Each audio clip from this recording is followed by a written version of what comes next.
Hello and welcome to Dark Hearts with Stacy Lee. Please hit the like button if you like the video and subscribe to my channel if you want to support me. You can also join my Patreon. We have a big fundraising goal there for a very important cause, and I will talk about that at the end of the video. It's a dark July night in the mountains of Northern California. Far out in the Redwood forest, so far that most people don't even know a road that gets there, sits a very unusual place, a very secretive place, and a place that you and I will never be allowed to go. It's a Saturday night, and the almost never traveled roads have been busy all day with car after car after car, rolling down their dusty surfaces, taking the occupants deeper and deeper into the forest. The great California redwoods tower over the cars and roads and reach up so high it looks as if they'll touch the stars. Off in the distance, the occupants of those cars begin to see a glow nestled around the base of some of the oldest trees in the world. They are excited. They look forward to this annual event. They never know what's going to take place, but they know they don't want to miss it. The people are some of the most famous and richest men in America, and they come to this place every year to engage in the most secretive of rituals. So secretive that dark and nefarious rumors have begun to circulate about this event. Rumors about human sacrifice and hunting, and rumors about secret alliances. As the cars draw nearer and nearer, the military presence becomes much more noticeable. Armed guards begin appearing about every 100 feet along the road leading up to the gate. The cars come to the gates, and a series of very vigorous security checks are completed. The cars are searched, the IDs are examined, and the gates open. Just beyond them sits a 40-foot owl. This is the story of Bohemian Grove. I'm your host, Stacy Lee. Let's begin.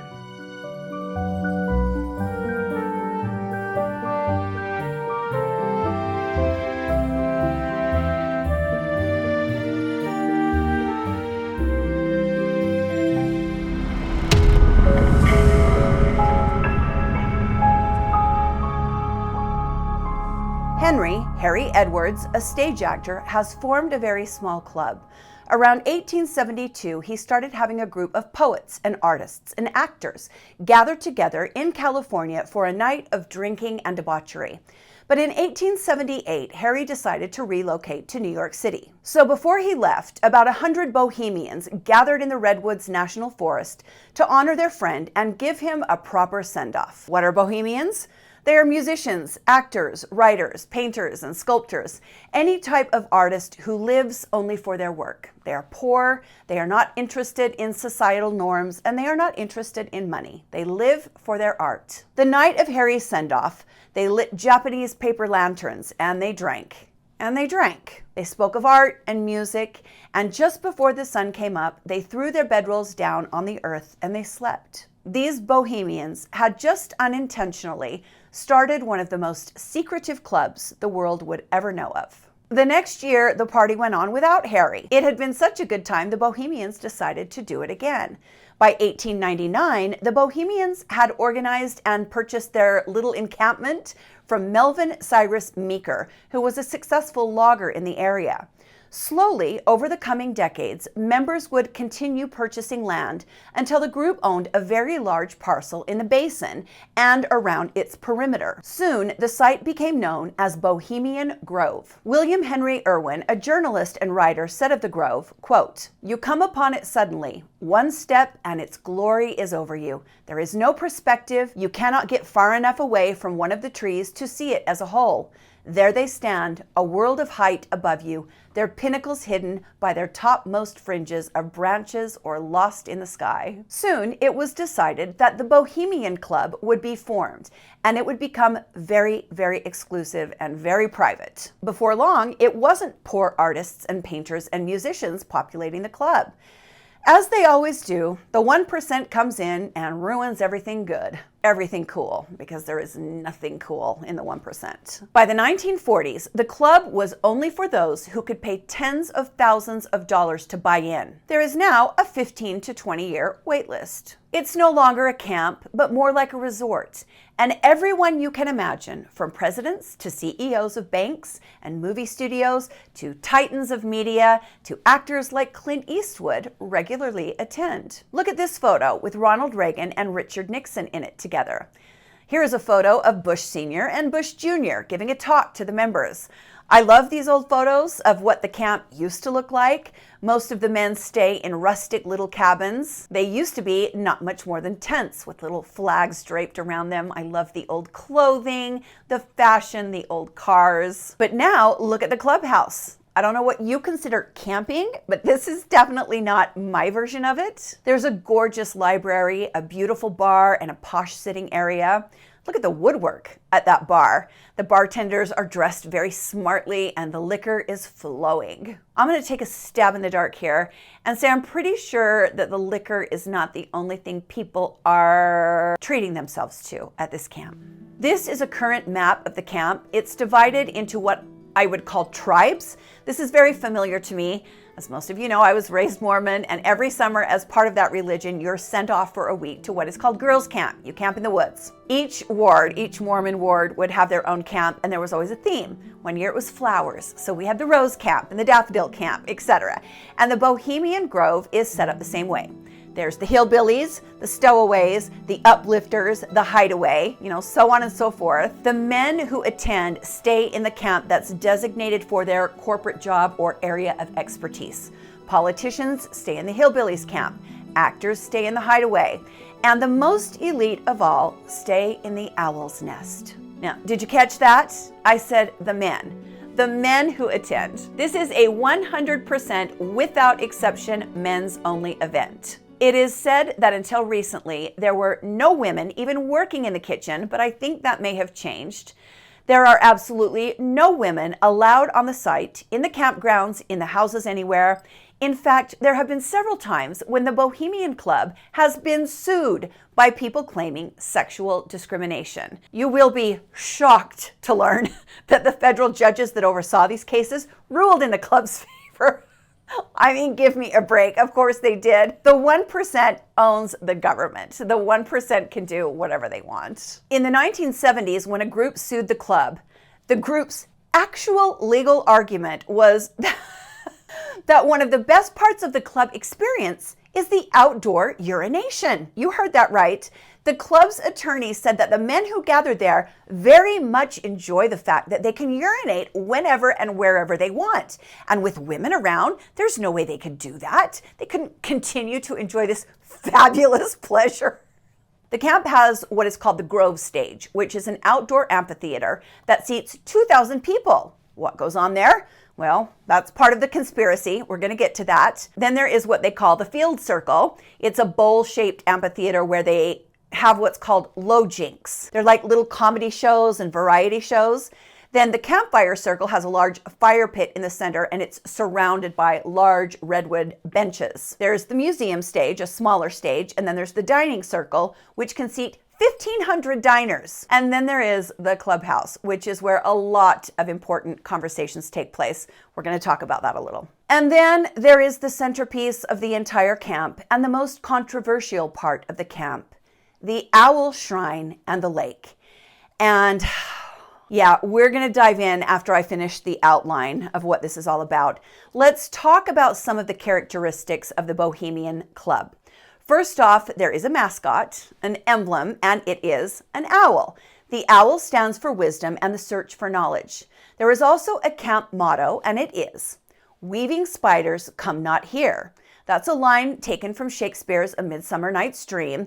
It means that the men who attend the camp are instructed not to discuss business at the camp.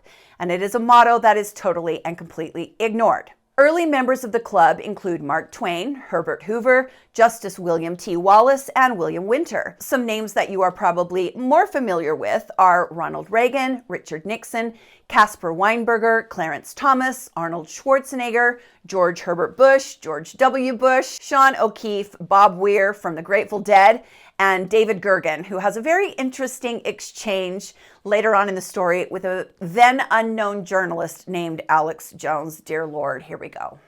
The camp kicks off every year in mid-July and runs for 2 weeks. Some members stay only a weekend, some stay a week, some stay the entire time.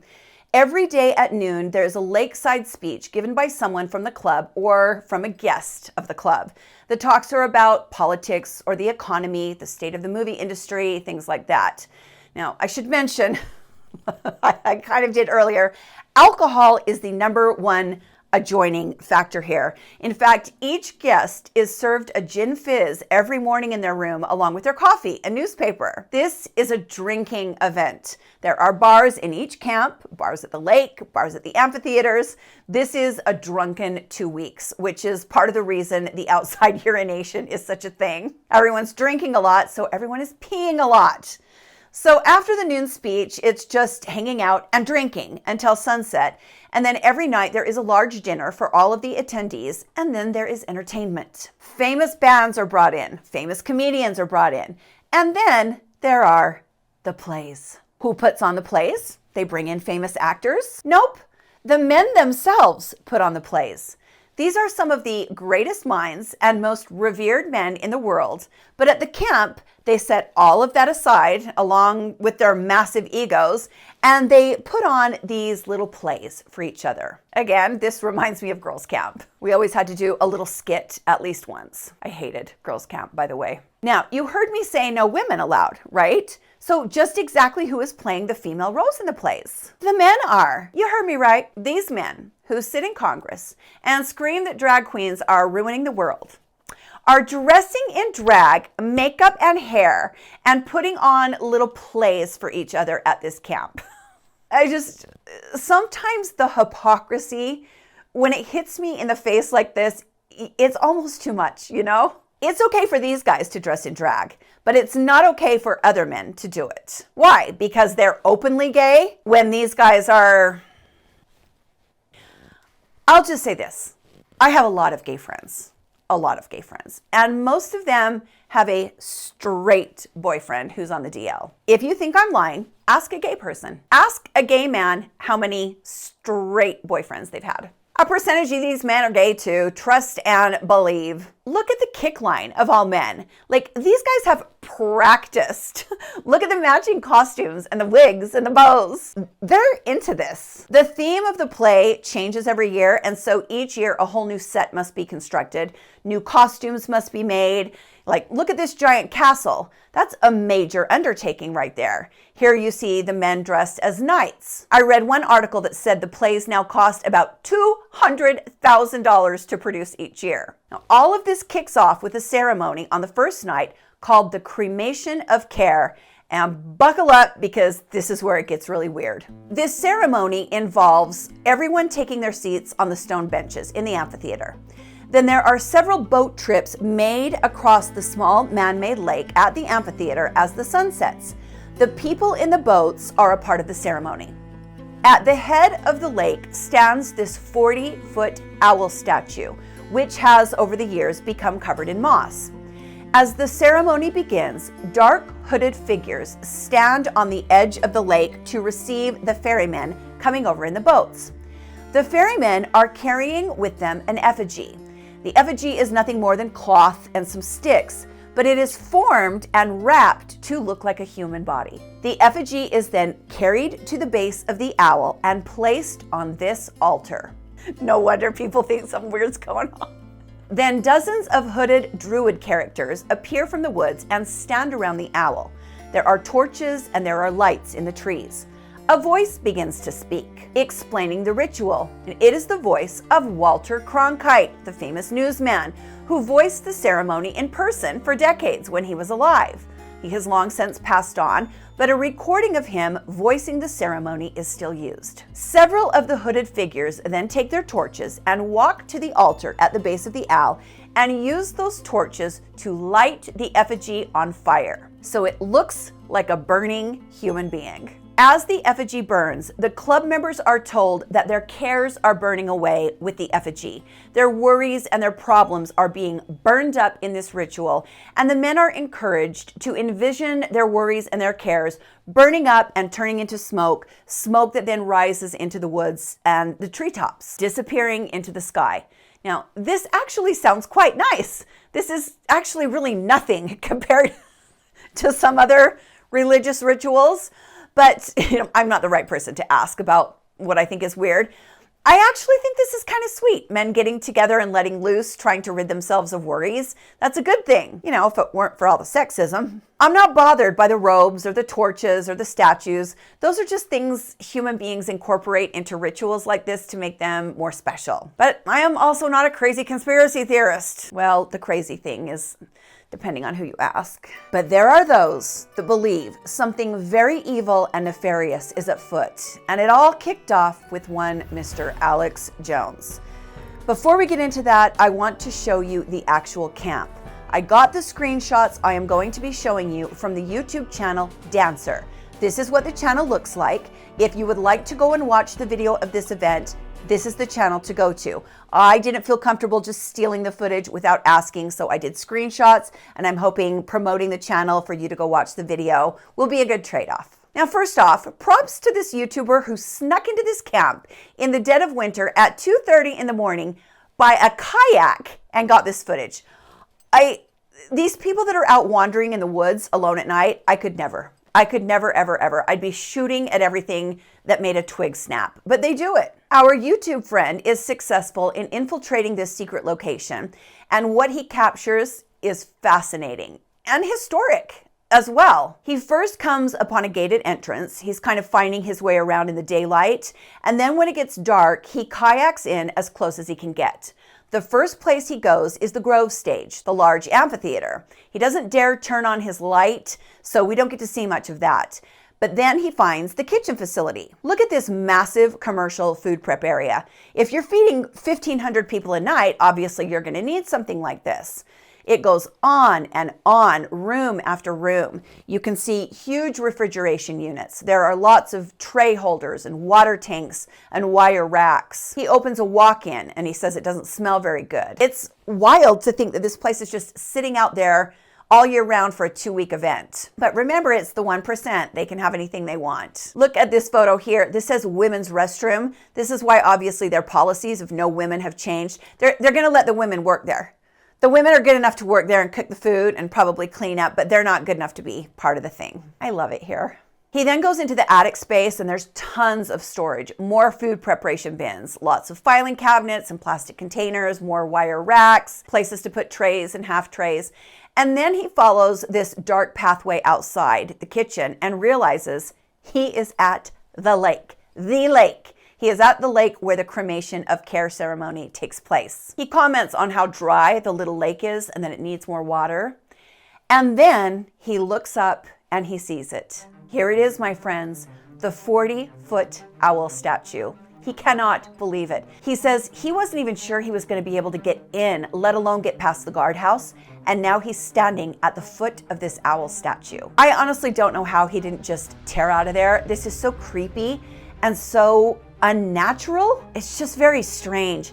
He shines his light at the base and there is this really beautiful little altar made of metal with a carved owl on one side of the dish.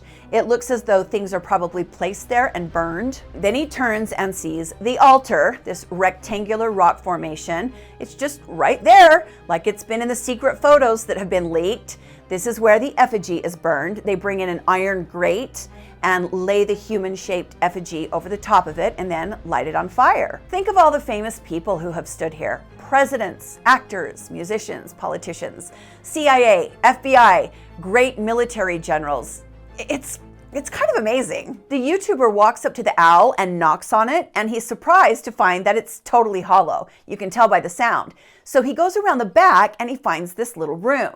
This is obviously where the ritual participants stand before appearing, to burn the effigy, appearing to accept the ferryman in the boat. Then there's a little stone pathway that leads up to the trees, and this is how the other druid-looking characters in the ritual get up to the trees. You can see a photo of the actual ceremony here. I've been showing you these. They were taken by an infiltrator. In the ceremony, there are cloaked men on different levels surrounding the owl statue. Then the YouTuber comes upon a series of ropes and pulleys, and they kind of remind me of photo backdrop setups. So I'm thinking there might be like a curtain placed there for the rituals, and then that curtain can be either raised or lowered. After standing there in awe for a while, he shows us around this little lake area, and then he walks back towards the camp. He comes upon some little cabins and they are lit up like a Christmas tree, which is weird considering it's about 3:30 in the morning at this point. He also sees a car for the first time, so he stays far away from there. And then suddenly at this gate, a security light comes on and then he notices the guardhouse. He's pretty sure he's been caught, but then he realizes it's probably just a motion sensor. He then gets back to his kayak and rows on out of there. It's pretty amazing footage, definitely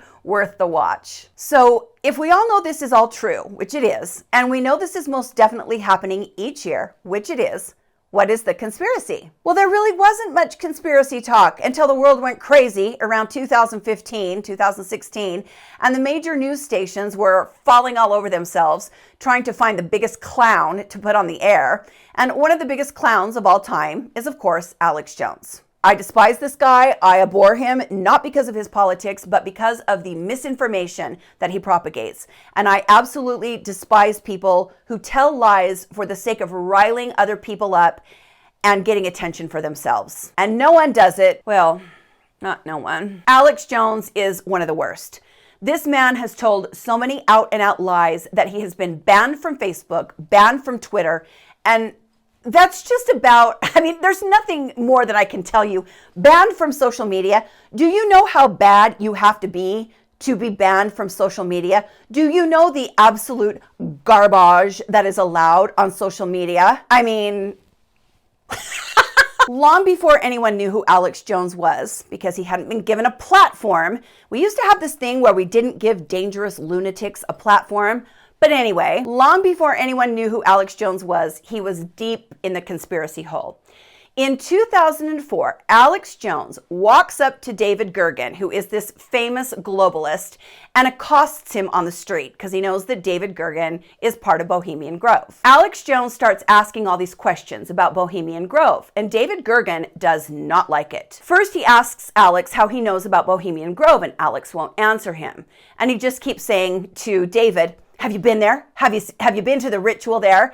And David Gergen tells him, I strongly disrespect what you are doing and I disrespect you.